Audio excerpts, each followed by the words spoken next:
Alright, so I'm going to be reviewing movies during the summer. I'm going to try to plug out one a day. Probably won't be able to do that, but I'll be able to do a lot. And I'm a huge horror fan, so I'm going to be reviewing a lot of horror movies, a lot of series. And start with the original and work my way down. The way my reviews works is that I am not allowed to pause the movie because I hate it in reviews when people say that the pacing is off, and usually the pacing isn't off when people say that because they've paused it, and obviously the pacing will be off if they continuously pause the movie. Another rule is that I must have seen it that day. So I'm going to be reviewing the original Psycho from 1960. Um, and starting out with a movie like this is very difficult because I think this movie is fantastic, and this movie deserves all of the praise that it gets. Um, and how can you review a movie like this because it's so good? But the sequels, which I'm going to be doing the entire series, and there's two theatrical sequels, two TV movies, and a remake, and each one of those seems degraded every single time. So that is going to be a lot more easier to review than the original. But basically, I just have a couple of notes about Psycho, and I do a 4-point scale because that's how movie critics really grade their movies. Psycho has a really slow build up, which we're not used to in horror today. Horror today is like really, really fast paced, or so it seems. There's a few exceptions of today, but most of the time you've got something like really big happen at the beginning. So, I mean, just, yeah, it's a slow build up, so it's a different style than we're used to. Every character is flawed. There's no classic virgin, which I really enjoyed about that film.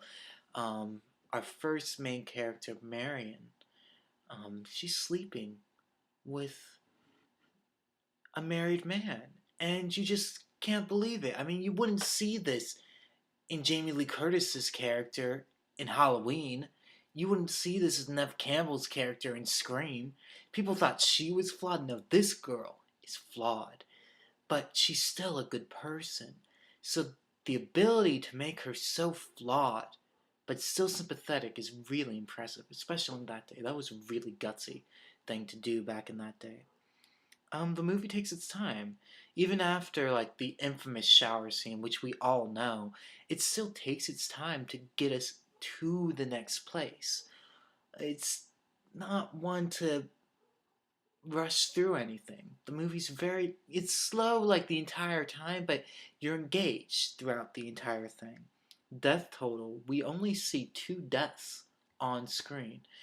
Both of them are innovative and spectacular for their time, and people are still learning from them today. That's the thing that people need to realize. There's 2 discussed off screen, so that would be a total of 4. And the 2 discussed happen prior to the start of the movie, so it makes you wonder if there's even more beforehand. So this movie, it's innovative, and I mean, like I've said before, we are still learning from this classic shocker today. This is how to make a thriller. This is how to make a serial killer movie. The best aspects, Tony Perkins acting. You're never really sure where he is mentally, and that's one of the brilliant things about his performance. Is you just don't know because he's so all over the map. Um, Another thing, it's a really good story. It's slow, but it moves along, and you don't realize how much time you're spending watching it. But if you actually really think about it, it's a really slow moving story, but the acting is so good, and you're so engaged in these characters and their flaws, and it moves by so quickly. Um, and it doesn't need a high body count to maintain our interests, unlike some movies or sequels of today, and obviously Hitchcock. So, on a 4-point scale, I would give this movie a 4.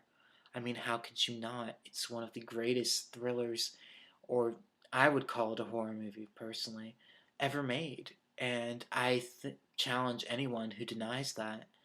But Anyways, until tomorrow, I will be reviewing Psycho 2, 22 years later.